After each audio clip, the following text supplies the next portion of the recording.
시청자 여러분 안녕하십니까? 점심시간 종합뉴스 뉴스에일 라이브 오늘 저희가 준비한 소식으로 힘차게 문을 열겠습니다. 최초로 민간 주도로 제작된 한국형 발사체 누리호가 오늘 새벽 성공적으로 발사됐습니다. 탑재 위성들은 계획된 궤도에 무사히 안착됐고 차세대 중형위성 3호의 신호 수신도 원활한 것으로 확인됐습니다. 홍콩의 주거용 고층 아파트 단지인 웡헉 코트에서 큰 불이 나 최소 44명이 숨지고 279명이 실종됐습니다. 해당 건물은 1년 넘게 보수 공사 중이었고 벽에 설치된 대나무 비계와 안전망으로 불이 번지면서 피해가 더 컸습니다. 미국 백악관 인근에서 총격이 발생해 파견 근무 중이던 주 방위군 2명이 중상을 입었습니다. 경찰은 용의자 1명을 구금하고 있고 용의자도 총격에 의해 중상을 입은 것으로 전해졌습니다. 해외 순방을 마치고 귀국한 이재명 대통령이 이화영 전 경기도 평화부지사 재판에서 집단 퇴장한 검사들에 대해 엄중 감찰을 지시했습니다. 검찰 내부에서는 대통령이 자신의 측근 사건에 감찰을 지시하는 건 이해 충돌이 아니냐며 반발하고 있습니다. 전 잠시 후에 다시 찾아오겠습니다. 한국형 발사체 누리호의 4차 발사가 완벽한 성공을 거뒀습니다. 탑재된 위성 모두 목표 궤도에 안착시켰습니다. 민간 주도의 뉴스페이스 시대가 본격적으로 열렸다, 이런 평가가 나오고 있습니다. 취재기자 연결해서 자세히 알아보겠습니다. 김태우 기자, 자, 발사가 모든 과정이 순조롭게 잘 진행이 됐네요. 네, 누리호는 오늘 오전 1시 13분 발사돼 모든 임무를 성공적으로 마쳤습니다. 당초 오전 12시 55분에 발사가 진행될 예정이었지만 단순 센서 신호 이상으로 예정보다 18분 늦게 우주로 발사됐습니다. 발사 이후 1, 2, 3단 엔진 연소와 페어링 분리 등의 과정은 모두 정상적으로 이루어졌습니다. 발전된 엔진 성능 덕에 예상된 시간보다 더 빠르게 목표 고도에 오른 누리호는 총 18분 25초 동안 비행했습니다. 차세대 중형위성 3호와 12기의 큐브 위성을 목표 궤도인 600km에 분리 안착시키는 데도 성공했습니다. 오전 1시 55분쯤엔 차세대 중형위성 3호가 남극 세종기 지상국과 첫 교신에도 성공했습니다. 위성은 이후 대전 지상국, 해외 지상국 등과도 추가 교신에 성공했습니다. 위성과의 첫 교신 결과는 조금 후에 공식 발표될 예정입니다. 김 기자, 이번 발사 성공에는 여러 가지 큰 의미가 있죠? 네, 이번 발사는 민간 기업인 한화 에어로스페이스가 조립부터 제작까지 모든 과정을 총괄했는데요. 이번 발사가 성공하면서 민간이 주도하는 우주 시대로의 전환에 더욱 힘이 실릴 전망입니다. 우주청은 5, 6차 누리호 발사를 잘 마친 후 2028년 7차 발사를 준비하겠다고 밝혔는데요. 이 과정에서 민간 참여를 더욱 확대하겠다고 했습니다. 정부가 최종 목표로 삼고 있는 발사체 기술의 민간 이전도 한층 가까워질 거란 분석이 나옵니다. 지금까지 경제산업부에서 전해드렸습니다. 다음 소식입니다. 미국 워싱턴 DC 백악관 인근에서 주 방위군 소속 병사 2명이 총격에 맞아 중태에 빠지는 일이 있었습니다. 취재기자 연결해서 어떤 상황인지 알아보겠습니다. 장하영 기자, 자, 언제 어떻게 된 일인가요? 네, 추수감사절 연휴를 하루 앞둔 현지 시각 어제 오후 2시 15분쯤 미국 워싱턴 DC 백악관 인근에서 주 방위군 소속 병사 2명이 총격을 당하는 사건이 발생했습니다. 사건은 백악관에서 한 블록 떨어진 패러것 웨스트 지하철역 인근에서 발생했는데요. 백악관까지 걸어서 5분 거리, 불과 약 500m 떨어진 장소입니다. 피격당한 병사들은 위중한 상태로 각각 병원으로 옮겨져 치료받고 있는 것으로 알려졌습니다. 워싱턴 DC 경찰은 현재 총격범을 체포해 구금하고 있다고 밝혔습니다. 트럼프 대통령은 추수감사절 연휴를 맞아 백악관을 떠나 플로리다에 머물고 있었습니다. 백악관은 일시 폐쇄됐다 현재 출입이 재개된 상태입니다. 트럼프 대통령은 지난 8월 범죄 척결을 명분으로 비상사태를 선포했고 워싱턴 DC에 2,000명 넘는 주 방위군을 배치했습니다. 이번에 공격당한 병사들은 웨스트 버지니아주 소속으로 차출돼 배치된 상태였습니다. 한편 총격 사건이 발생한 장소는 우리 기업과 한미의회 교류센터 등이 입주해 있는 무역협회 건물과도 가까웠는데 우리 국민 피해는 없는 것으로 알려졌습니다. 장하영 기자, 그런가 하면 또 홍콩에서는 대형 고층 아파트 단지에서 큰 불이 났어요. 사망자가 계속 늘고 있다고요? 네, 현지 시각 어제 오후 2시 52분쯤 홍콩 북부 타이포 구역의 주거용 고층 아파트 단지에서 불이 났습니다. 불은 순식간에 7개 동으로 번졌고 주민들은 긴급 대피해 나섰습니다. 불이 난 아파트는 30층이 넘는 고층으로 지어진 지 40년이 넘은 것으로 알려졌습니다. 8개 동 2천여 가구에 약 4,800명이 거주하고 있었던 것으로 전해집니다. 불이 난 지 20시간 넘게 지났지만 진압 작업은 지금도 진행 중입니다. 현재까지 소방관을 포함해 최소 44명이 사망하고 300여 명이 실종된 상태입니다. 또 29명은 현재 병원에서 치료를 받고 있는데 7명은 위중한 것으로 알려집니다. 또 건물에서 탈출하지 못한 주민도 있는 것으로 알려지면서 사망자 수는 증가할 것으로 보입니다. 한국인 피해는 아직까지 전해지지 않았습니다. 화재 원인은 명확히 밝혀지지 않았지만 보수공사로 외벽에 설치된 가연성 자재들이 불길을 키운 것이라는 분석이 나오고 있습니다. 외교안보 국제부에서 전해드렸습니다.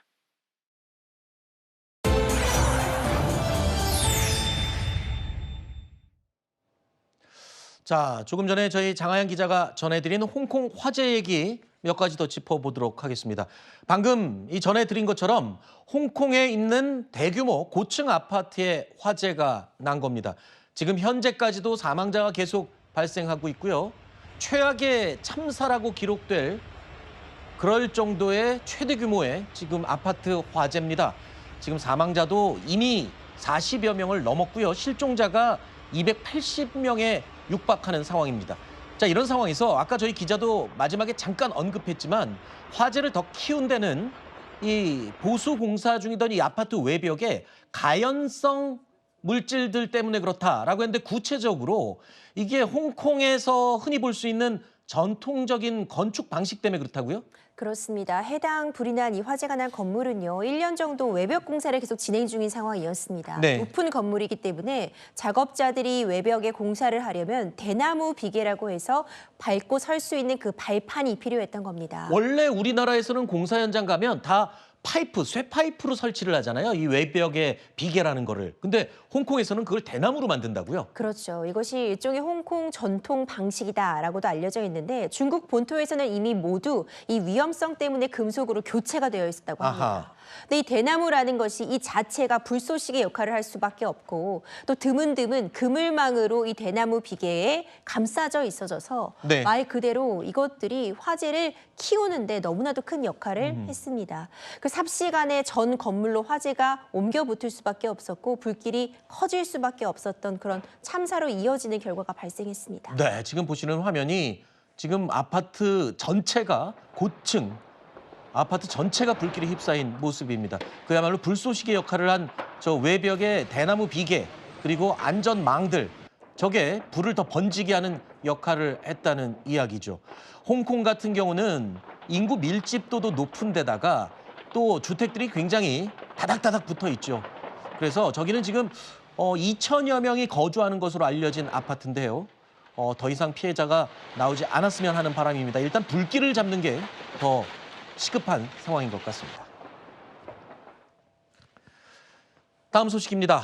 국민 배우죠. 고 이순재 배우의 영결식과 발인이 오늘 오전에 진행됐습니다. 자, 고인의 연기 인생과 철학 그리고 연역의 후배들뿐만 아니라 이 많은 이들에게 귀감이 됐던 만큼 애도의 물결이 연일 이어졌는데요. 오늘 영결식에서도 수많은 제자와 후배들이 함께 했죠. 그렇습니다. 이 이른 새벽 진행된 영결식장에는요. 유족을 비롯해서 후배 배우들 그리고 생전에 이 그의 지도를 받았던 제자들이 자제해 이 고인의 마지막 길을 함께했습니다. 이 고인의 나이 91세, 이 91송이의 국화를 헌화하는 그 모습도 확인할 수 있었는데요. 김영철 배우, 유동근 배우, 최송근 배우뿐만 아니라 많은 배우들, 제자들이 함께한 고인의 뜻을 기리는 시간이었습니다. 네. 자, 오늘 고인의 영결식에서는요. 평소에 인연이 깊었던 배우 김영철 씨 그리고 하지원 씨가 추도사를 낭독하기도 했습니다. 함께 들어보시죠. 거짓말이었으면 드라마 한 장면이라면 얼마나 좋겠습니까? 오케이, 컷! 소리에 툭툭 털고 일어나셔서 다들 수고했다. 오늘 정말 좋았어. 해주실 것만 같습니다. 선생님, 연기는 왜 할수록 어려운가요? 그때 선생님께서는 잠시 저를 바라보시고 특유의 담담한 목소리로 말씀하셨습니다. 임마, 지금도 나도 어렵다. 그 솔직함과 겸손함이 저에게는 평생의 가르침이 되었습니다. 자, 모든 일에게 존경을 받아온 고 이순재 배우 이제 영면에 들었습니다. 하지만 모두의 마음속에 기억되리라 믿습니다. 자, 다음 소식으로 이어가겠습니다. 베트남 호찌민 주택가에서 대형 가방 속에 한국인 젊은 남성의 시신이 발견된 사건 기억하시죠? 이와 관련해서 용의자들이 체포됐는데 역시 이들 2명도 모두 한국인이었다는 소식도 저희가 최근에 전해드렸습니다. 그렇다면 도대체 같은 한국인들끼리 태국에서 왜 이런 끔찍한 일을 저지른 것인지 드러났다고요? 그렇습니다. 용의자들이 붙잡혔다는 소식까지 전해드렸었는데 이 조폭과 연관되어 있다라는 소식이 새롭게 전해진 겁니다. 이들은요, 경북 지역에서 활동하는 일명 MG 조폭이다라고 지금 이야기가 나오고 있고요. 이 피해자 역시도 이 캄보디아 번제 단지 등에서 활동을 하면서 보이스피싱이나 스캠 사기를 벌여온 것으로 알려지고 있습니다. 네. 그러니까 이들이 아마도 어떤 금전 문제 때문에 이 범죄와 관련해서 뭔가 다툼이 있었고 네. 이 금전 문제를 가지고 싸우다가 이런 범행까지 이르게 되었다라는 것이 현재까지의 조사 결과입니다. 네. 자, 일단 정확한 범죄 동기, 과정을 다 수사를 해봐야 되겠지만 이 남성들 일단 직접 살인에 가담을 했는지 여부, 단순히 이 시신을 유기하기만 했는지 여부 이런 것들이 밝혀져야 되겠죠. 그렇죠. 그런 부분들도 확인이 필요합니다. 일단 이들이 붙잡힌 과정이요. 지금 앞서 영상으로도 확인이 가능했던 그 커다란 파란색 가방에 피해자의 사체가 들어있었습니다. 이걸 옮기는 과정에서 이들이 붙잡히게 된 것인데 정확한 범행 동기뿐만 아니라 범행 수법, 장소 이런 부분들은 추가로 확인이 필요하고요. 일단 1차적으로 이것은 베트남에서 벌어진 일입니다. 네. 베트남 당국에서 이들에 대한 재판 그대로 진행할 가능성 높아 보이고 네. 만약 한국에서 이 피해자와 가해자 모두 한국 국적이기 때문에 네. 범죄인 인도 등을 요청하게 되면 이제 그것은 인도 요청을 받아들일지 여부부터 해서 베트남 당국과 우리나라 간의 어떤 협의가 좀 필요한 상황입니다. 네. 숨진 젊은 남성도 지금 전해지는 얘기로는 그 현지에서 또 이 스미싱 관련 범죄 단체에서 활동했던 인물로 지금 전해지고 있는 상황인데요. 자, 이렇듯 지금 동남아 인근에서 이런 대규모 범죄 조직들과 관련된 소식들이 심심치 않게 들리고 있죠. 특히 스미싱, 피싱 이와 관련된 범죄가 만연하고 있습니다. 그리고 무려 120억 원을 이런 스미싱으로 갈취한 국내 최대 규모 조직이 경찰에 소탕됐습니다. 먼저 영상 보시죠. SUV 차량 2대가 주차장 한쪽 검은색 승용차를 에워쌉니다. 그리고 경찰들이 내려 승용차에 타고 있던 남성들에게 내리라고 요구하는데요. 내려! 건들지 마, 핸드폰! 차에 타고 있던 이 남성, 국내 최대 규모 스미싱 조직 총책입니다. 차량에서는 사기에 쓰인 신분증 위조 기계와 돈다발이 무더기로 쏟아져 나왔습니다. 보이스피싱, 스미싱 조심해야 한다. 그거 누가 모르겠습니까? 저만 해도 내가 속겠어라는 생각을 합니다. 하지만 그 수법이 요즘 너무 교묘해서 속을 수밖에 없는 경우가 있다는 겁니다.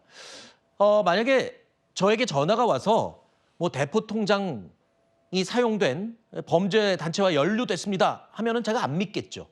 경찰이다 검찰이다 해도 안 믿을 겁니다. 그런데 이런 문자라면 이런 거는 내가 가야 되는 일인데 라고 하면서 누를 것 같거든요. 이겁니다. 결혼식에 다들 꼭 참여해 주시길 바랍니다. 식장 그리고 링크가 걸려 있습니다. 저도 최근에 요즘 지난 주말에도 있고요. 이번 주말에도 가야 될 결혼식들이 있습니다. 혹시 그거였나? 그러고 누르면 곧장 내 핸드폰에 있는 개인 정보들이 유출이 되는 겁니다. 또 아버지가 세상을 떠났습니다. 부고가 왔습니다. 우리나라 사람들 다른 건 몰라도 부고는 정말 철저하게 지키려고 하는 그런 예의 바른 사람들이죠. 당연히 누를 수밖에 없겠죠. 장례식 장소 속을 수밖에 없습니다. 또 한 가지, 잘못된 쓰레기 분류 감시 영상, 과태료. 내가 버린 쓰레기가 혹시 뭐 벌금 내야 되나? 이런 우리 일상생활과 연관된 것들로 요즘은 이게 문자가 온단 말입니다. 이게 그럴듯하죠. 저희가 네. 스미싱이라고 표현하는 저희 보이스피싱은 지속적으로 내가 관여를 해야 되잖아요. 그렇죠. 그런데 전화 통화 이후에 뭐 가가지고 은행 가가지고 뭐 돈 보내는 것도 제가 보내야 되고 네. 이런 식으로 제가 개인적으로 인간이 조종을 당해야 되는데 이 스미싱은 그렇지 않아요. 스미싱은 그 링크를 누르게 되면 이미 이제 내 개인 정보만 빼갑니다. 그렇죠. 빼가서 위조 신분증을 만들어서 사실 내 관여 없이도 제 계좌에서 비대면 인증을 통해서 돈을 빼가요. 이런 식이기 때문에 상당히 위험하고 제가 그 막을 수 있는 기회를 놓치게 되는 거죠. 그렇죠. 그래서 저 부분은 사실은 포털 사이트나 아니면 은행이 이런 등에서 예방책을 많이 수립을 해야 되는 부분이 없잖아 있고 네. 또 다른 유형인 뭐 지인들에게 돈 좀 보내달라 이렇게 보내는 것은 고전수법이에요. 이젠 통하지도 않죠, 그거는. 예, 오히려 비대면 신분증을 위조해서 비대면으로 내 통장에 돈을 빼갑니다. 네. 또는 대출을 받든가. 자, 이런 식이기 때문에 내가 피해를 당하는지도 모르고 네. 피해를 당하기 때문에 사실 그 자금을 동결시킬 수 있는 기회도 잃게 되는 거죠. 심지어는 이 최근에 논란이 됐던 캄보디아 이 피싱 범죄 단체들은요, 조직원들끼리 매일 아침에 모여서 어떤 방법으로 속일지 아이디어 회의까지 한다는 겁니다. 그러니까 이 수사가 범죄 방법을 자꾸 따라갈 수밖에 없는 그런 상황이 되는 것 같습니다. 다음 소식입니다. 한 아파트 주차장에서 중소기업 대표를 납치해서 살해하려고 했던 남성들이 붙잡혔습니다. 이것도 영상 보면서 설명드리죠. 차량 뒤에 숨어있던 30대 남성, 다른 60대 남성에게 조심스럽게 다가갑니다. 처음엔 대화를 하는 것 같더니 접착제를 바른 상자로 이 60대 남성의 눈을 때립니다. 가격당한 남성이 달아나려고 하자 둔기를 집어들고 이 남성의 뒤를 쫓아갑니다. 섬뜩한 상황입니다. 자, 저 지금 급하게 도망가시는 분 기업가라고 들었는데 정말 당황스러운, 정말 목숨이 걸린 상황인 것 같아요. 근데 아까 제가 설명드릴 때 접착제를 바른 상자로 눈을 때렸다. 뭐 여러 가지 준비를 치밀하게 해온 범인들인 것 같은데요? 그렇죠. 저 부분은 이제 시야를 가리기 위한 거죠. 아하. 눈에 접착제 등이 들어가면 이제 눈을 감게 되고 시야가 뿌옇게 되니까 아하. 사실은 이제 도망가지 못하게 한 부분이고 저항하지 못하게 한 부분이 있는 거죠. 네, 그다음에 무슨 실제 사이입니까, 저들은? 저분들은 이제 강도 뭐 살인까지 예비했던 것 같아요. 그러니까 그 납치해서 돈을 빼앗고 심지어는 살해까지 계획했던, 그다음에 유기까지 계획했던 거기 때문에 저 부분이 섬뜩한 부분은 실제 저런 범행을 예비 음모하거나 네. 무리하는 분들은 사람들은 실제 그 CCTV 등 발각될 것을 대비해서 걸리지 않게 이렇게 범행 모의를 하는데 저 부분은 사실 대담한 거죠. 주차장에서 CCTV가 다 있는데도 불구하고 네. 저렇게 범행을 실행한 겁니다. 네. 그렇다면 저희로서는 굉장히 안심하기 어렵죠. 그렇죠. 왜냐하면 대부분의 범인들은 잡히지 않기 위해서 또는 잡힐 곳에서는 범행을 하지 않는다라고 저희는 생각하고 있는데 네. 저걸 보면 그게 아니죠. 일단 목적을 위해서는 아하. 잡힐 것을 감수하면서까지 아하. 돈을 빼앗아서 살해까지 하려고 계획을 했다. 저 부분은 사실은 이 국민들 입장에서 굉장히 그렇죠. 견디기 어려운 부분이고 개의치 않는다는 거잖아요. 뭐 CCTV 있거나 어쨌거나. 이제 저희는 이제 저런 부분을 보고 상당히 이제 이걸 막기 위해서는 개인적인 조심을 할 수밖에 없어요. 왜냐하면 공공의 위험을 줄이기 위해서 저렇게 CCTV도 달고 순찰도 하고 하지만 그 틈은 생기가 마련이고 해서 그렇죠. 낯선 사람이 다가와서 물어도 미안하지만 사실 대답하기는 좀 어려운 상황이 그렇군요. 저 CCTV는 사실은 사후 조치일 뿐이죠. 이를 당하고 난 뒤에는 또 무슨 소용이 있냐, 이런 안타까운 상황이 될 수도 있습니다. 자, 그러면 하나 궁금한 게요. 저렇게 살해까지 계획한 게 지금 들통이 난 거잖아요. 뭐 준비한 도구를 보나, 그러면 어떤 혐의가 적용이 되는 겁니까? 살해 미수? 살인 미수? 이렇게 되는 겁니까? 강도살인 미수 적용될 수 있어 보입니다. 해당 사건은요, 사건 수사 초기에는 단순히 어떤 상해 사건, 네. 폭행 사건으로 치부가 됐었습니다.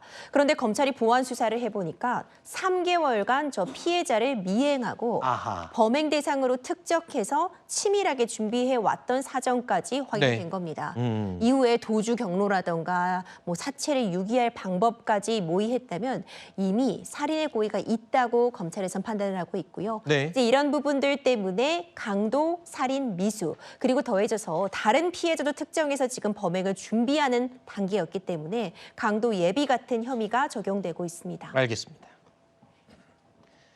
다음 소식입니다. 구급차가요, 경광등을 켜고 뒤에서 따라오면 요즘 어떻게 하죠? 차들 다 옆으로 비켜주죠. 모세의 기적이다라고 해외에서는 놀랄 만한 그런 장면이기도 합니다. 특히 우리나라에서만 벌어지는 그런 놀라운 시민의식 때문에 볼 수 있는 장면이죠. 그런데 한 구급차가요, 경광등 켜고 신호 위반까지 하면서 급히 달렸습니다. 그러다가 다른 차량과 충돌을 해서 사고가 났는데요. 자, 얼마나 급했길래 이랬을까라고 생각했는데 알고 보니까 구급차 안에는 응급 환자가 없었습니다. 목격자의 목소리 들어보시죠. 구급차가 계속 경광등하고 사이렌 울리면서 이제 환자 이송하려고 이제 슬금슬금 나오고 있는 상황이었고, 빨리 직진을 하고 싶은데 앞에서 이제 차선 변경 때문에 지연이 돼가지고 경적을 세게 울리면서 쭉 왔는데, 자, 그러니까 이 구급차 경광등 켜고 이 위반까지 하면서 달렸어요. 당연히 환자가 있는 줄 알았는데 사고 나서 확인했더니 안에 응급 환자가 없었습니다. 이 구급차에는 운전하고 있던 운전자만 탑승하고 있었다고 합니다. 혼자 운전 중이었어요. 그렇죠. 그런데 이제 이유는 있었다고 해요. 지금 구급차 운전자가 밝히기로는 그러니까 응급 환자를 실으러 가는 중에 아하. 사고가 난 것이다라고 이야기를 하고 있지만 이제 그럼에도 불구하고 이 구급차라는 건요, 응급 환자를 이송하고 있을 때만 이런 경광등을 울린다거나 아하. 아니면 다른 도로의 어떤 신호를 위반도 가능한 그런 상황이기 때문에 네. 문제가 될 수밖에 없어 보입니다. 잠시만요. 그런데 만약에 내가 지금 급박한 상황이나 아니면 우리 가족, 친구, 동료가 지금 아주 위급한 상황이에요.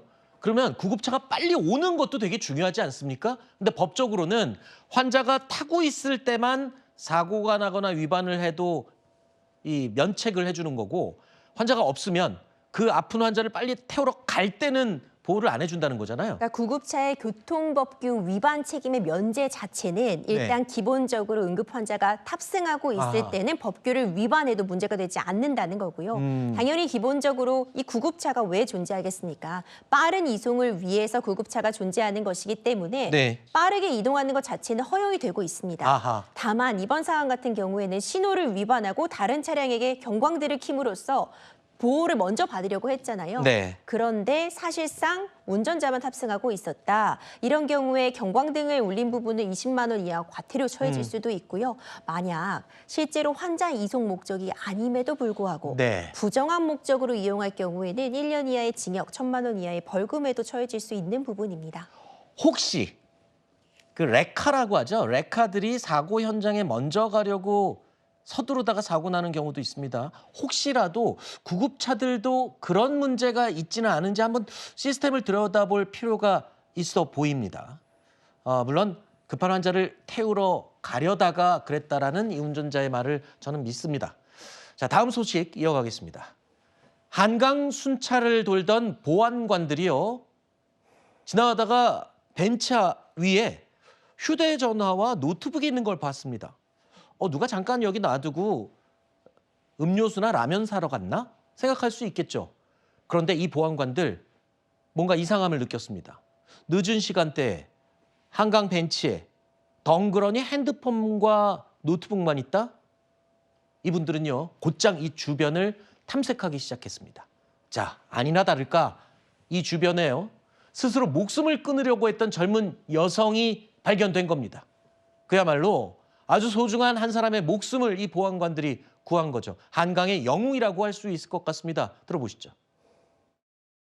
우연하게 여기 벤치 쪽을 보게 되었는데, 처음에는 쓰레기 부유물인 줄 알고 가방을 열어보니까 쓰레기가 아니고 휴대폰은 밑에 떨어져 있고 우측에는 그 노트북이 있었고 그 가방 안에는 캔 맥주, 소주병, 그 약간의 인형 이런 것이 있어서 혹시나 하는 마음에 물건들이 좀 젖어 있었고 구령을 붙여가면서 또 그분 안정을 시켜가면서 하나 둘 셋 하면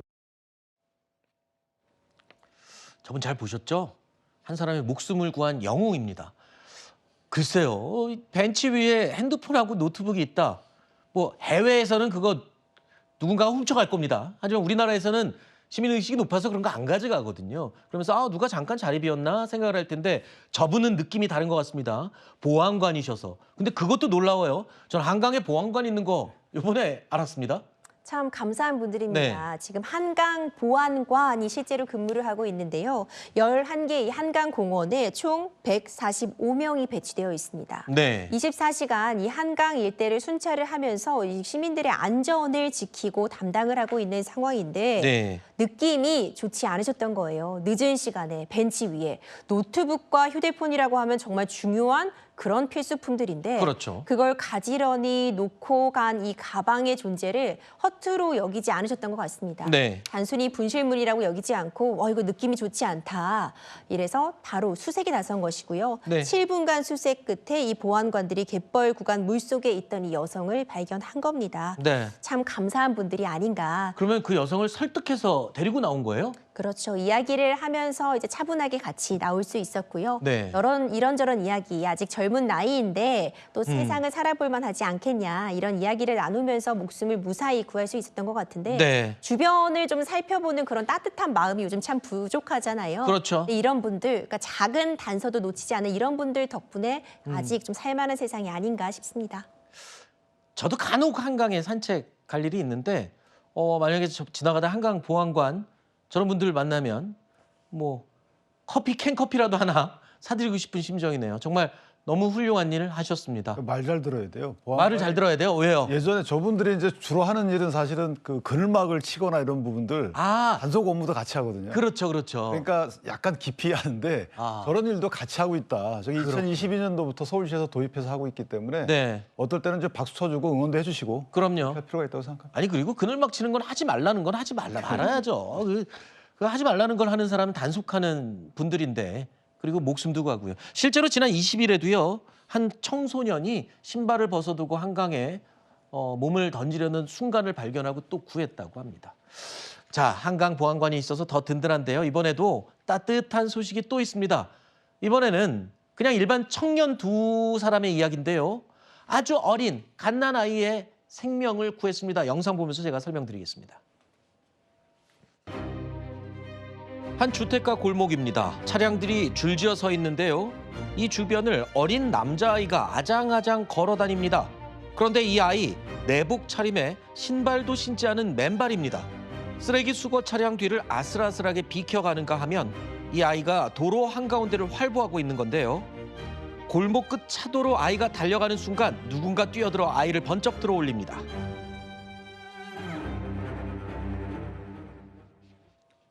자, 누가 봐도 저 갓난 아기 엄마를 잃어버린 거 분명한 것 같습니다. 길거리를 방황하고 있는데 저거 진짜 위험한 순간이었어요. 그러니까 골목을 배회하다가 아장아장 걸어서 차가 쌩쌩 달리는 도로로 뛰어들기 직전에 저 청년들이 구한 거잖아요.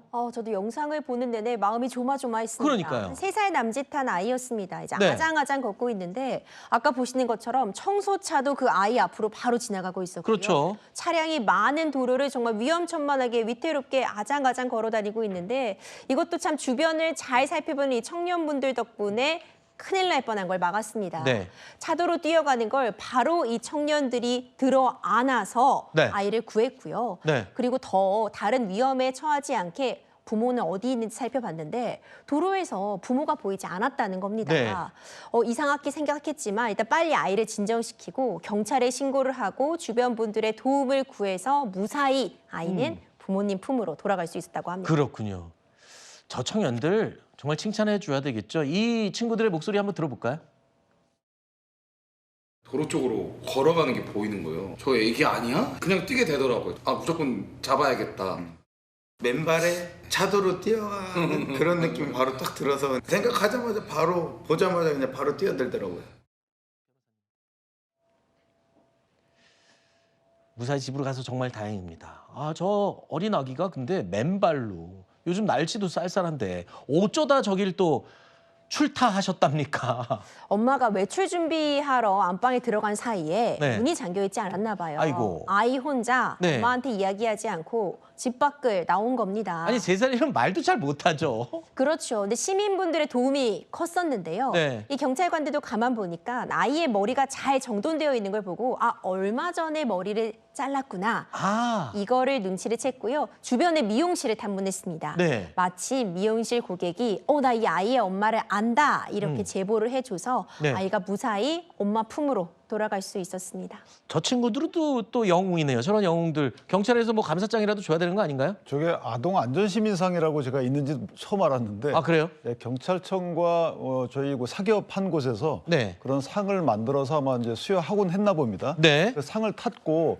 저는 개인적으로 저 청년분들이 큰 일도 했지만 해당 지역사회나 우리 국민께 그 끼친 영향도 크다고 봐요. 그럼요. 왜냐면 저 정도 아이가 맨발로 나와가지고 네. 상당 거리를 이렇게 걸어가는 동안에 개입하는 어른들이 없었다는 것도 아이고. 약간의 아쉬움으로 다가오거든요. 그러네요. 그것이 어떤 의미인지에 대해서 좀 일깨워줬다 이런 생각도 듭니다. 알겠습니다. 아주 든든하고 훌륭한 청년들이었습니다. 사건 라이브 여기서 마무리하고요. 다음 코너로 이어가겠습니다.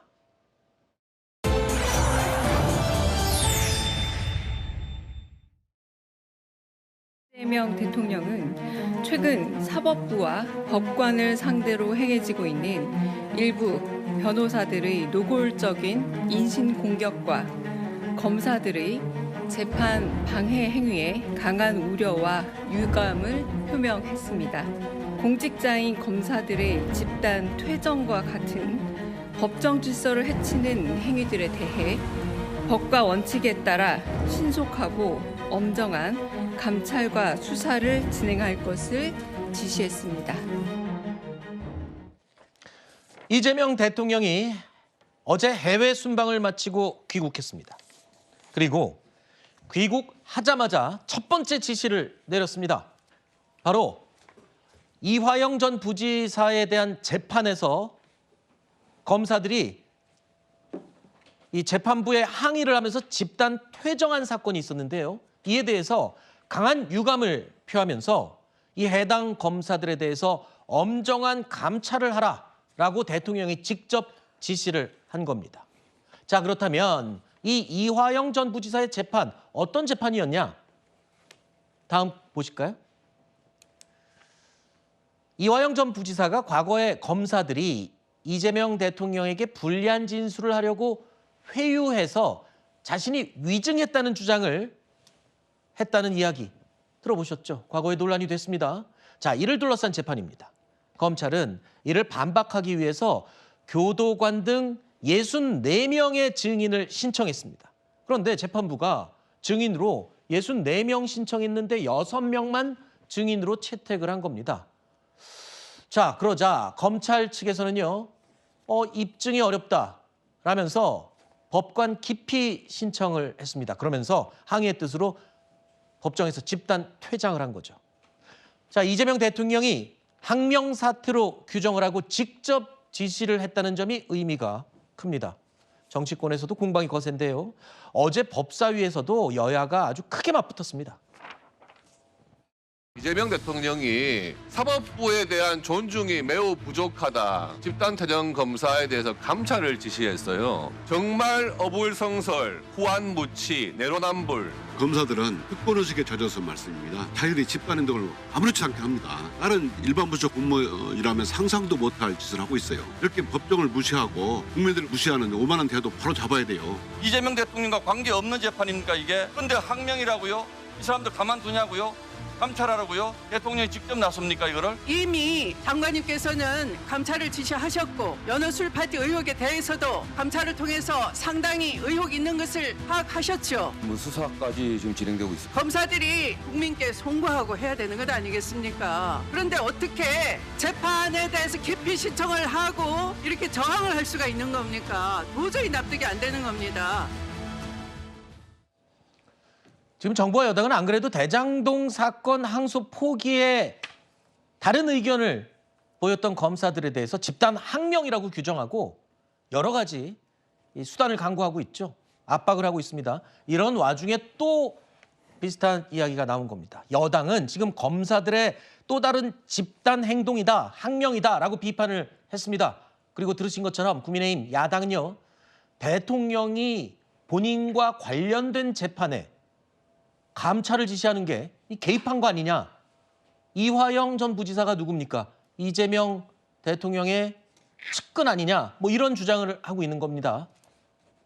자, 검사가 감찰할 사안, 그리고 대통령이 이 감찰을 지시할 사안인지 수사 개입인지 먼저 들어볼까요? 저희가 몇 가지 사실 좀 어이가 없는 조치라고 저는 생각을 하는데요. 첫 번째, 재판은 이제 공소 유지예요. 그러니까 재판 진행 과정에서 피고인과 검찰 측은 판사의 일정 행위에 대해서 기피 신청을 할 수가 있어요. 그 기피 신청이 적정한지 여부는 이제 판사가 결정을 합니다. 근데 기피 신청을 했다고 해서 이게 집단 반발이다라고 얘기한 부분은 안 맞는 거고요.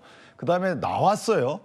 퇴정한 부분은 아름답지는 않죠. 그러나 안 나가는 것이 법정 질서에 위반되는 거예요.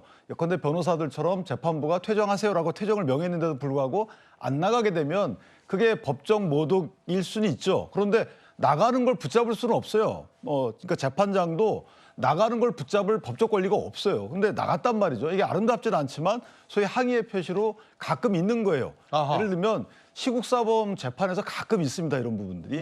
그러니까 이 부분에 대해서 이게 아름답지 않다고 해서 감찰 사유냐. 일단 사유 자체가 안 된다는 거고, 또 하나는 자, 대통령께서 이화영 부지사의 위증 사건이 뭐냐면 실제 연호 술 파티가 있었다. 그래서 본인이 회유당해서 이재명 대통령, 그러니까 당시 이재명 지사에게 보고했다고 내가 거짓말했다 이런 거예요. 보고했다 아니다가 굉장히 이재명 대통령 재판에서 중요하단 말이에요. 근데 그거를 사실 이화영 부지사가 내가 술을 얻어먹고 또는 연어회를 얻어먹고 거짓말했어요. 근데 그 거짓말했어요라는 게 거짓말이냐 아니냐를 가리는 재판이에요. 그런데 그 부분은 결국 이재명 대통령과 연관이 있잖아요. 근데 대통령 당사자가 거기에 대해서 이걸 잘했다 못했다 관여하는 게 이게 맞느냐, 공직자 이해충돌법 방지 위반 아니냐 이런 부분 하나 있는 거고, 또 하나는 대통령이란 직위 자체에서 과연 검사에게 수사해라 마라, 감찰해라 마라 할 수 있는 구체적인 사건에서 그런 권한이 있느냐, 이 여러 가지가 다 걸려 있어요. 자, 일단 이해충돌. 이재명 대통령이 과거에 지사 시절에 있었던 일과 관련된 인물의 재판에 거기에 항의 뜻으로 나간 검사들에 대해서 항명이다, 감찰을 지시해라. 어떻게 보십니까?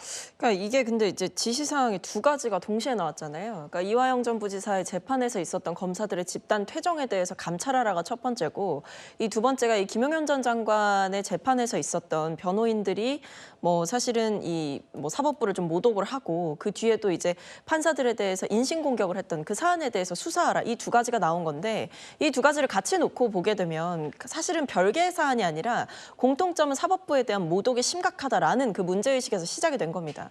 그렇기 때문에 저는 이재명 대통령께서 본인과 관련된 사건이다라는 이유로 어떤 이 사안에 대해서 검사들의 감찰을 지시했다라고 보신다기보다는 결국에 이 재판부에 대한 어떤 항의성으로 이렇게 집단적으로 퇴정을 했는데, 그 퇴정의 이유도 결국 본인들이 요청했던 증인 뭐 64명인가요? 이 64명의 증인을 신청했는데 여기에 대해서 한정적으로 받아들여졌다라는 이유만으로 나간다는 거. 그리고 이것 자체가 사실은 자신들에게 이미 불리한 재판이기 때문에 그러니까 검찰이 결국에는 뭐 회유한 것 아니냐라는 것이 의혹의 핵심이기 때문에 결국 본인들에게 불리한 재판이고, 그렇기 때문에 무리하게 증인 신청을 했고 거기에 대해서 받아들여지지 않자 이제 항의성으로 집단적인 퇴장을 했다라고 하는 것은 사실 전례가 그렇게 많지는 않은 일이고 이례적인 일이고, 그러다 보니 사법부에 대한 질서를 교란시키고 있다라는 점에서 문제가 심각하다라고 볼 수는 있었다고 생각합니다. 한두 가지만 이제 보완을 하면, 변호인들에 대해서 김용현 전 장관 변호인들에 대해서는 이미 서울청 반부패인가요? 거기서 공공범죄 수사대에 수사를 하고 있어요. 그러니까 수사를 하고 있는 걸 다시 수사해라라고 할 이유는 없고 끼워넣기라고 저는 생각하는 거죠. 그래서 대통령께서 저렇게 할 이유가 없는 거고, 두 번째는 공판정에서 있었던 일에 대해서는 판사가 자주유지하는 거예요. 여기에 대통령이 뭐라고 하는 것 자체가 오히려 그게 재판에 관여하는 거예요. 자, 세 번째는 대통령께서 만약에 사법 질서를 그렇게 존중하셨다면 최근에 민주당 행태에 대해서도 조치를 주문하셨어야죠.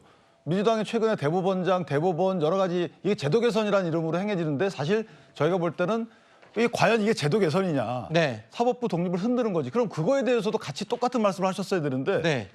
본인들한테 유리한 부분에 대해서는 말씀을 하시고 저희가 네. 받아들일 땐 그래요.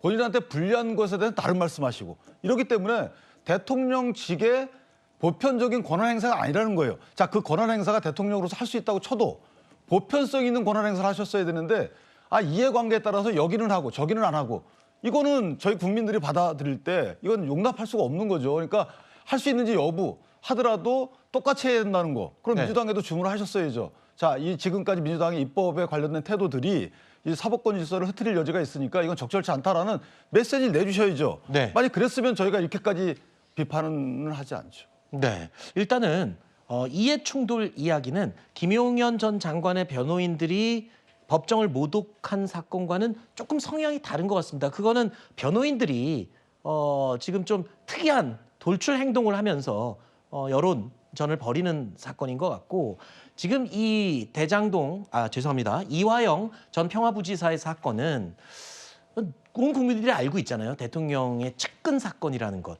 그렇다면 이걸 몰랐을 리 없을 것 같은데요. 이런 비판이 일 거라는 걸. 근데 그럼에도 불구하고 어쨌든 검사들은 공직자이고 그리고 네. 재판을 어쨌든 판사와 함께 이제 진행을 해야 되는 입장인 거잖아요. 그렇기 때문에 이게 직무를 어떻게 보면 소홀히 했다 이렇게 볼 수도 있는 거죠. 그런 면에서 뭐 사실 대통령이 검사들에 대해서 감찰을 지시하는 일이 뭐 많이 있는 일은 아닙니다만 과거에도 이제 검사들의 부적절한 행동 뭐 이른바 뭐 2017년에 그 돈봉투 만찬 의혹이 있었을 때에도 문 전 대통령께서 당시에 이제 감찰을 지시한 바가 있었거든요. 네. 이번에도 어떤 사법부를 모독했다 혹은 검사로서의 직분에 충실하지 않았다. 네. 그런 차원에서는 감찰의 대상이 될 수 있고 감찰 권한이 없냐? 감찰 권한은 있는 거죠. 법무부 네. 장관을 통해서 감찰을 지시를 할 수가 있는 거고 여기에 대해서 어떤 이해 충돌의 문제라기보다는 뭐 이 대통령과 관련해서 지금 재판이 사실상 진행되고 있는 건 없는 상황이기 때문에 네네. 이화영 전 부지사에 대한 재판이라기보다는 검사들이 재판정에서 보여줬던 행동과 이 재판의 본질 자체가 검사들의 부적절한 회유가 있었느냐와 관련된 네. 부분이었기 때문에 이 두 가지가 좀 더 중요했다고 봅니다. 알겠습니다. 일단은 대통령이 지시한 상황이기 때문에 감찰이 진행이 되겠죠. 그리고 검찰 내부에서도 이해충돌의 문제가 있는 게 아니냐는 내부 목소리가 슬슬 지금 흘러나오고 있습니다. 일단 대장동 사건 항소 포기와 관련해서 검사들에 대해서 집단 항명이라고 규정하고 여러 가지 지금 압박을 하는 상황에서 대통령이 직접 지시한 이 사건도 제2의 항명 사태로 번질 가능성이 있어 보입니다. 저거는 지금 법을 고친다는 거냐, 복종 의무를 폐지한다는 거잖아요. 네. 공무원에 대해서 복종 의무를 폐지하고 감독 의무를 넣겠다. 그런데 그 감독에 문제가 있다고 생각되면 이의 제기해라. 그러니까 정당한 그 감독에만 응하라 이렇게 법을 고치겠다는 거잖아요. 그러면 지금 정당한 것에 대해서 검사들이 만약에 이의 제기한다 하더라도 그 항명이 아닌 거고요. 네. 또 하나 대통령이 감찰 지시를 할 수 없는 이유가 검사들에 대한 감찰권은 대검에 있어요. 네. 그 대검에 대해서는 법무장관이 구체적 사건에 대해서 얘기할 수 있을 뿐이지 그다음에 검찰총장에 대해서는 법무부에 있을 수 있지만 그러니까 앞뒤가 안 맞는 것이고 또 하나는 넓게 보면 정말 아무리 그게 문제가 없다 하더라도 대통령께서 검사가 공판장에서 있었던 여러 가지 일에 대해서 저렇게 관심을 갖고 지시를 하는 게 이게 맞습니까? 저는 이해가 안 되네요. 알겠습니다. 국민의힘 얘기로 계속 이어가 보겠습니다. 오늘 또 중요한 일이 하나가 있죠. 국민의힘 추경호 의원에 대한 체포 동의안 표결이 잠시 후에 국회 본회의에서 진행됩니다. 과반 의석을 차지한 민주당 주도로 가결될 것으로 누구나 다 예상을 하고 있는 상황인데요. 자, 그런데 내란 청산 정국이 중대 이 분수령을 이제 맞이하게 될 것 같습니다. 국민의힘은 내란 정당으로 위헌정당 해산 심판의 대상을 또 피할 길이 없어 보입니다. 국민의힘이 일말의 반성과 사과도 없이 추경호 전 원내대표에 대한 체포 동의안 표결을 거부하겠다고 하는 모양입니다. 참 염치도 없고 뻔뻔한 정당입니다. 반성과 사죄가 없는 자에게는 남은 것은 법적 처벌과 책임뿐입니다. 오늘 본회의에 추경호 전 원내대표에 대한 체포 동의안이 상정됩니다. 거대 여당은 이번에도 힘으로 가결을 밀어붙일 것입니다. 46년 전과 똑같은 나비 효과가 다시 일어날 것입니다. 이것은 단순한 가결이 아니라 이재명 정권의 생명을 단축하는 정권 몰락의 트리거가 될 것입니다. 이제 곧 12월 3일이 됩니다. 계엄 딱 1년이 되는 날이죠. 자, 이날을 앞두고 민주당은 국민의힘을 향한 공세 수위를 최대치로 끌어올리고 있습니다. 정당 해산 심판을 거론하고 있죠. 여러 번 얘기를 했었는데 점점 더 목소리가 커지고 있습니다. 자, 그리고 또 이번에는 한 가지 더 야당이 취할 수 있는 마지막 국회에서의 방법, 필리버스터. 이것 또한 제한하는 법을 추진하고 있습니다. 거대 야당의 전방위적인 압박 속에 국민의힘이 할 수 있는 카드가 한 장도 없어 보입니다. 저게 이제 그 모든 게 다 결합돼서 일어나는 현상인데, 그러니까 이 사안의 옳고 그름을 떠나서 어쨌든 의석 구도도 민주당이 압도적으로 많고요.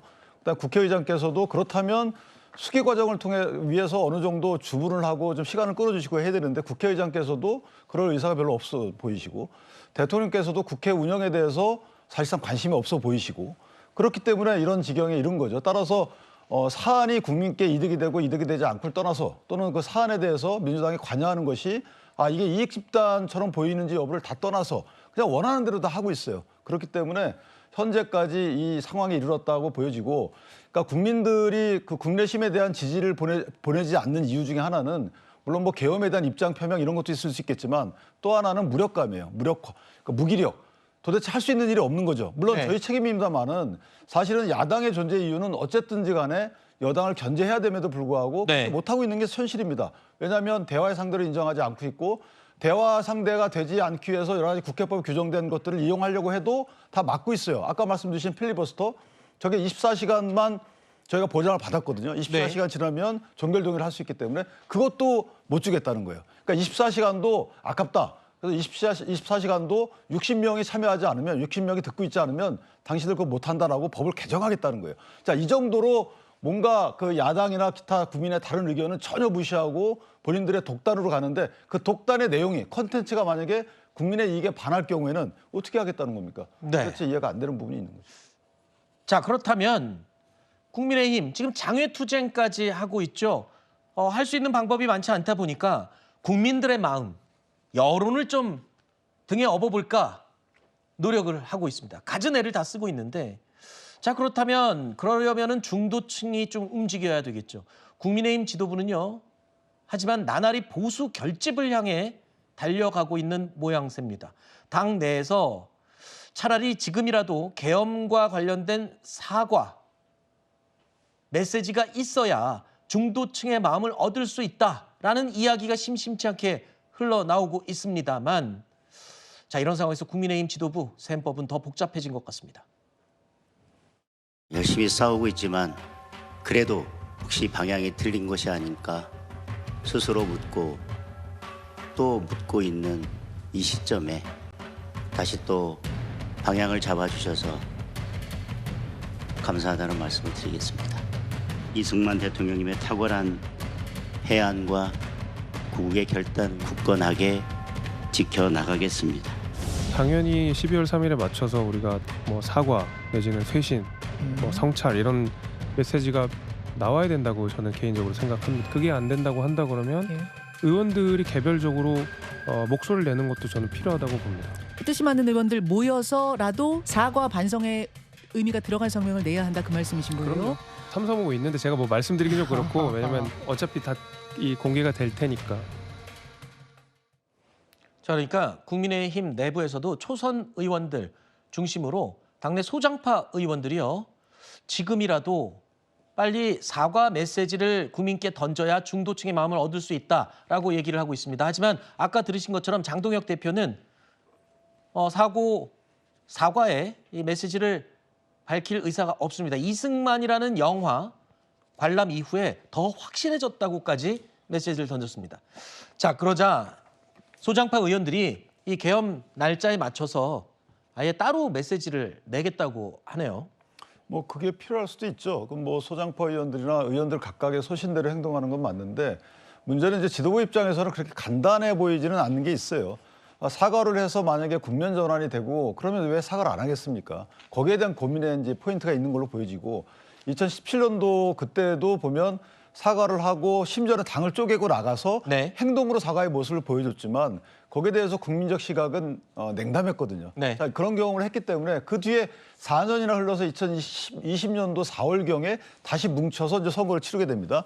그런 이제 기존의 역사에 대한 검토도 있었을 거고 또 하나는 민주당이 사과가 어떤 영향을 미칠 것에 대해서 방해를 하는 건 당연하죠. 네. 매일 TV에서 이 내란 재판에 대해서 중계가 됩니다. 그러니까 민주당은 내란 그 정당 해산을 하겠다고 저렇게 엄포를 놓고 있고요. 이런 상황에서 사과를 한다고 해서 국민적으로 그 사과하는 만큼의 어떤 시각 변화가 있을 것인가? 그것보다는 오히려 민주당을 막기 위한 여러 가지 야당으로서의 역할을 조금 더 할 수 있는 방안을 강구하는 게 맞지 않겠느냐. 네. 그래서 저는 사과가 언젠가 나올 겁니다만은 네네. 기본적으로 추경호 원내대표에 대한 영장 심사가 다 끝난 뒤에 나오더라도 나오지 않을까 이런 생각을 합니다. 알겠습니다. 사과의 메시지를 글쎄요, 시기적으로 판단해서 낸다. 이런 걸 또 어떻게 받아들일지도 궁금합니다. 여론이 어떻게 움직일지요. 자, 다음 코너로 이어가겠습니다. 오늘의 중요 소식을 깊이 있게 분석해보는 라이브 플러스로 이어갑니다.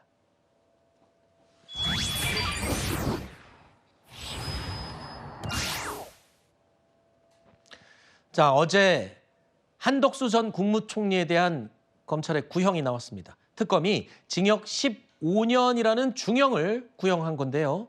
윤석열 전 대통령을 비롯해서 다른 중요 임무 종사자들 또는 수개 혐의를 받고 있는 윤석열 전 대통령.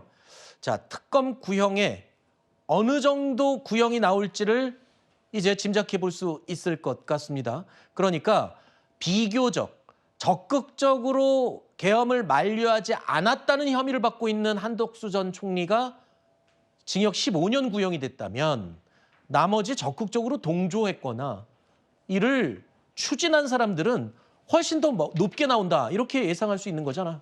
같잖아요. 네, 맞습니다. 그러니까 네. 일종의 바로미터가 된다 이렇게 볼 수가 있겠죠. 이제 두 가지가 중요할 텐데 첫 번째는 말씀 주신 대로 한 전 총리에 대해서 그 검찰의 특검의 구형량보다 더 높은 형량이 나오게 된다라고 한다면 사실 내란 주요 임무 종사자로서 재판을 받고 있는 다른 김용현 전 장관이라던가 아니면 이상민 전 장관에 대해서도 비슷하거나 혹은 그보다 더 높은 형이 나올 수 있다라는 점을 예상해 볼 수가 있는 거고 두 번째로 이 한 전 총리에 대한 1심 판결이 윤 전 대통령의 1심 판결보다 더 미리 나온다라는 예상이 지금 우세한 상황입니다.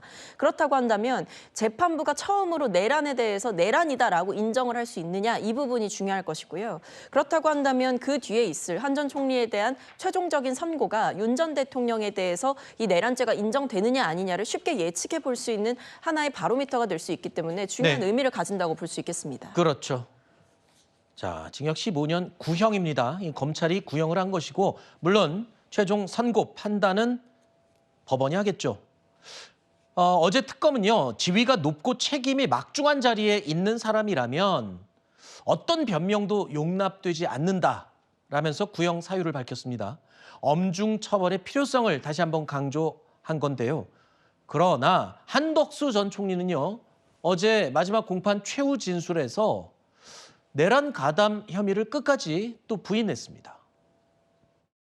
대통령의 위헌적이고 자의적인 권한 행사를 견제하고 올바른 정책 결정이 내려지도록 해야 할 헌법상 의무가 있는 국무총리가 오히려 이에 가담하여 죄책이 매우 중하며 다시는 이러한 불행한 역사가 되풀이되지 않도록 피고인에 대한 엄중한 처벌이 불가피하다고 생각됩니다.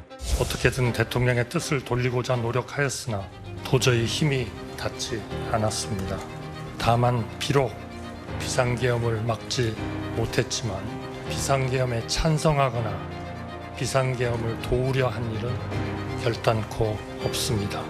그것이 오늘 이 역사적인 법정에서 제가 드릴 수 있는 가장 정직한 마지막 고백입니다. 끝까지 혐의를 부인했습니다. 계엄을 적극적으로 만류하지 않은 부분, 뭐 이런 부분에 지금 책임이 크게 있는 인물로 지금 지목되고 있는데 글쎄요, 이제 1심 선고가 남아 있습니다. 선고도 지금 다른 관련 이 내란 임무 종사자들 가운데 제일 먼저 나오겠죠. 한덕수 전 총리에 대한 선고도. 선고가 연기될 여지도 있죠. 아, 그래요? 왜냐하면 이제 재판부가 이제 그 배석 판사들하고 합의를 진행하겠지만 저 주된 혐의는 내란 수괴 방조 혐의거든요. 그렇죠. 그럼 내란 수괴 방조인데 정범인 수괴에 대한 재판이 마무리되지 않은데 방조를 적용할 여지는 없고요. 아하. 그다음에 내란 중요임무종사도 마찬가지로 내란이 있고 나서 그 내란에 가담한 형태가 중요임무종사라는 거기 때문에 네. 결국 내란죄에 대한 판단은 물론 여기서 할 수 있겠지만 실제 그게 쉽지는 않을 겁니다. 그래서 아마 네. 첫 번째는 그 선고 연기가 될 가능성도 없지 않아 있고 아하. 만약에 선고 연기가 되지 않는다 하더라도 재판을 여기서 판결을 선고한다 하면 저는 무죄 가능성도 있는 거죠. 아하. 왜냐하면 내란에 해당하는지 여부는 변론을 하더라도 내란에 해당한다 하더라도 중요임무종사 형태의 가담은 아니다라고 판단할 여지도 있는 거고요. 네. 그래서 아마 이 구형 형량은 이전에 97년도에 있었던 뭐 주영복 전 장관 등에 대한 형량과 비슷해요. 그런데 실제 어쨌든 선고될 형량과 유무죄는 이전에 영장실질에서 저희가 봤지만 네. 이게 사실관계 내지 피고인의 그 당시 행적에 대한 법률 평가에 대한 다툼 여지가 있다. 네. 이렇게 보기 때문에 무죄의 여지도 상당히 크다. 이렇게 판단합니다. 알겠습니다. 자, 그리고 김건희 여사의 재판도 지금 막바집니다. 다음 달 3일 결심 공판이 이제 진행될 예정인데요. 증인들의 증언들 가운데 김건희 여사에게 불리한 증언들이 잇따라 나오고 있습니다. 특검의 구형량과 1심 판결에 어떤 영향을 미칠지도 지금 관심이 모아지고 있는데요. 어제 김건희 여사 재판이 있었습니다. 그런데 이 자리에서요. 이른바 문고리 3인방 가운데 한 명으로 통하죠. 그러니까 김건희 여사와 아주 측근으로 코바나 컨텐츠 때부터 아주 측근으로 활동을 해왔던 유경옥 전 대통령실 행정관이요. 증인으로 출석을 했습니다. 그런데 이 자리에서 기존의 진술을 뒤집은 건 물론이고요. 김건희 여사가 나에게 거짓 진술을 부탁했다라는 사실까지 지금 폭로를 했습니다. 네, 맞습니다. 이제 그 전에는 뭐 건진법사의 개인적인 심부름을 해준 것처럼 도움을 준 것처럼 얘기를 했지만 그렇게 말해달라라고 김건희 씨로부터 부탁을 받았다라는 점에 대해서 폭로를 했기 때문에 사실상 그 전의 입장과 완전히 배치되는 그리고 어떻게 보면 폭로성의 내용을 이야기를 했다라고 볼 수가 있는 거고요. 결국에는 이제 본인 역시도 이게 가방을 교환한다라고 하는 것은 유경옥 씨뿐만 아니라 그 매장의 직원들이라든지 그 매장의 직원들 역시도 여러 가지 진술을 수사 과정에서 했을 거고 그리고 이 뭐 건진법사도 그동안에 이제 진술을 바꿔서 내용을 완전히 뒤집고 솔직하게 다 털어놓지 않았습니까? 네. 이런 부분들이 중요하게 작동을 하면서 더 이상 거짓말을 할 수 없다라는 일종의 각자 도생적인 판단이 작용한 것으로 보입니다. 알겠습니다. 하지만 일각에서는요. 또 이 가방을 받았다. 이 부분은 또 김건희 여사도 인정한 부분이거든요. 그래서 인정한 부분에 대해서만 또 진술을 번복을 했고 마지막에 이 재판관이 물어봤습니다. 그 유명한 목걸이. 그 목걸이는 그럼 어떻게 됐냐? 거기에 대해서는 또 모른다고 진술을 했습니다. 그래서 일각에서는 어쩔 수 없는 부분까지만 진술을 하고 그 나머지는 또 버티는 게 아니냐 이런 분석도 있습니다. 지금까지 라이브 플러스 살펴봤고요. 저는 60초 후에 다시 돌아오겠습니다. 뉴스에이 라이브 2부 계속 이어집니다. 첫 코너는 저희가 연속 기획으로 마련해서 전해드리는 코너죠. 민생을 부탁해 시간입니다.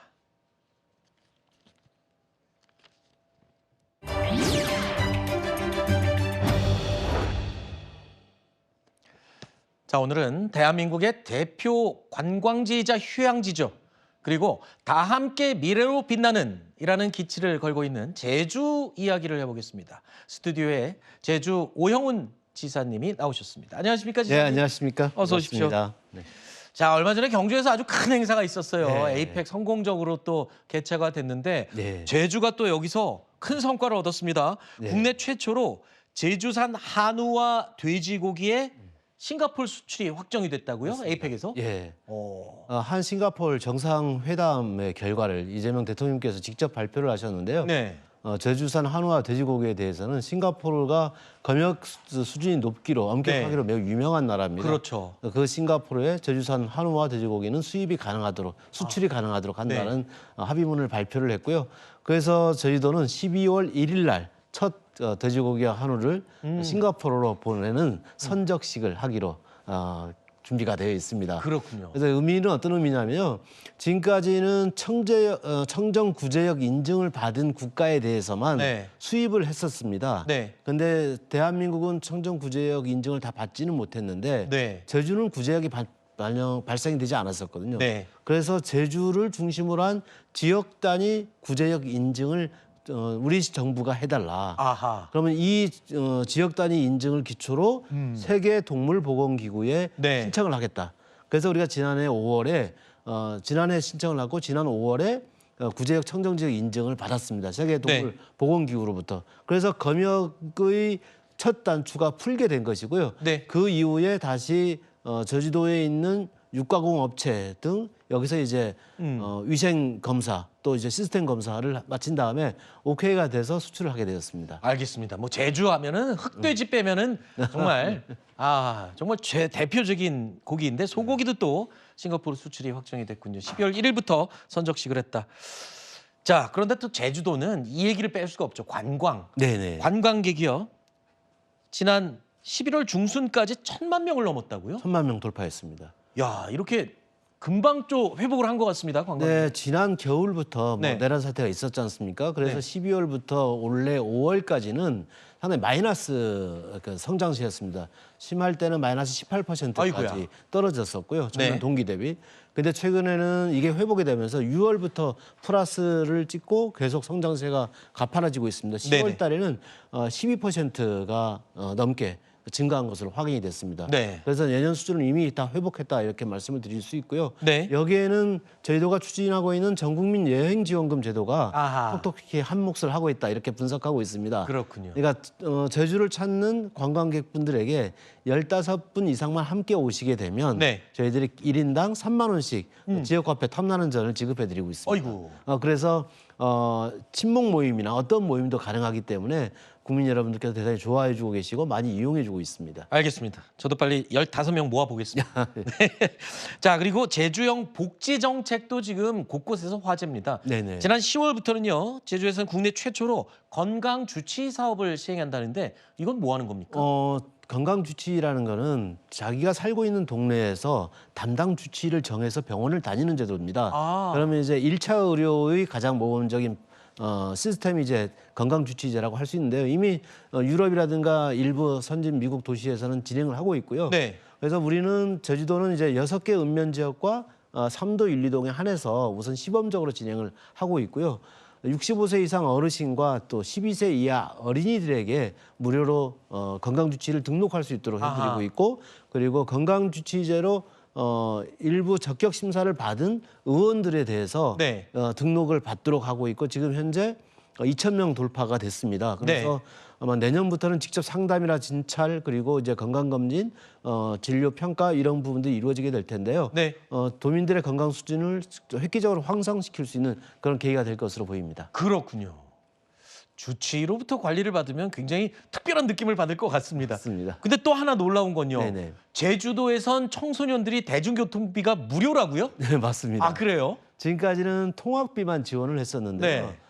교육청에서는 이제 동지역에 또 도에서는 읍면지역에 이제 통학비 지원을 했었는데 이 예산대 한정된 범위를 가지고 학교로 교육청으로 돈을 보내고 다시 교육청에서 학교로 보내서 선생님들이 가정으로 보내는 이 지원 시스템이었는데 이것을 다 걷어들여서 네. 이 비용으로 전체 통학비뿐만 아니라 네. 방과 후 그리고 주말 공휴일에도 버스를 무료로 탈 수 있도록 해주자는 와. 실제로 통합 시스템을 만들어낸 겁니다. 네. 도와 교육청이 지혜를 모아냈는데 네. 지금 청소년 버스 이용률이 18% 늘었고요. 네. 주말에는 무려 26% 늘고 있습니다. 그렇군요. 그러면 제주도 내 곳곳에 우리 청소년들이 다니면서 네. 경제 활성화에도 크게 기여를 하고 있다. 저는 이렇게 보고 있습니다. 그렇죠.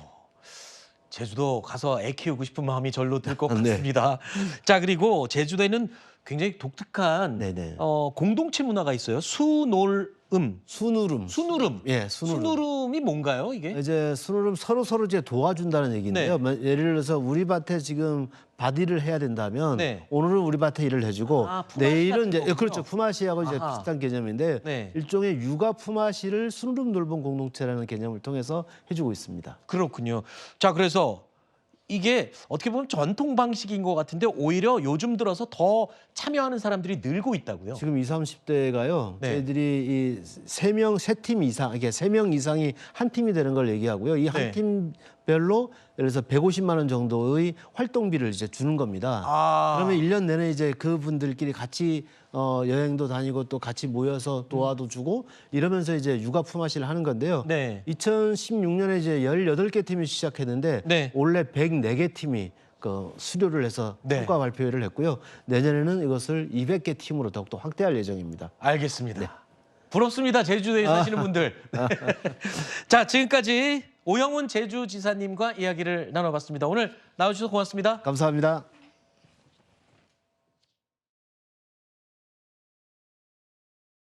경제부총리가 해외 주식 양도소득세를 강화할 수 있다고 언급했습니다. 원달러 환율이 무섭게 치솟자 환율 방어 대책 가운데 하나로 언급을 한 건데 해외 주식을 보유하고 있는 서학 개미들은 불만이 많습니다. 오은선 기자의 보도입니다. 고윤철 경제부총리가 환율 안정 방안의 하나로 해외 주식에 대한 양도소득세 강화 가능성을 언급했습니다.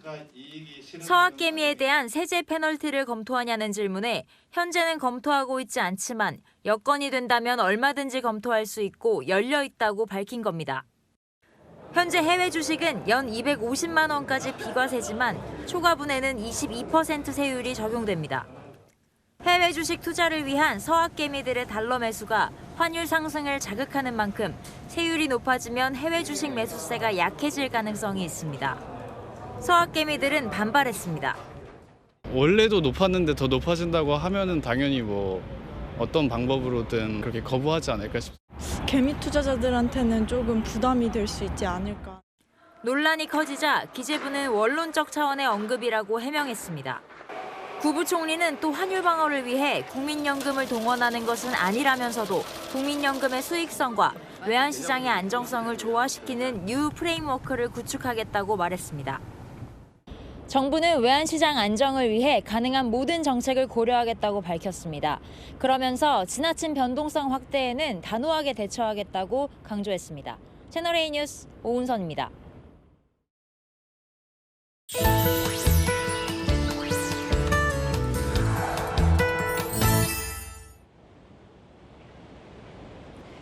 전국에 비가 오락가락하고 있습니다. 쌓여있던 미세먼지를 깨끗하게 씻어내고 있는데요. 산간은 눈으로 내려서 많이 쌓이겠습니다.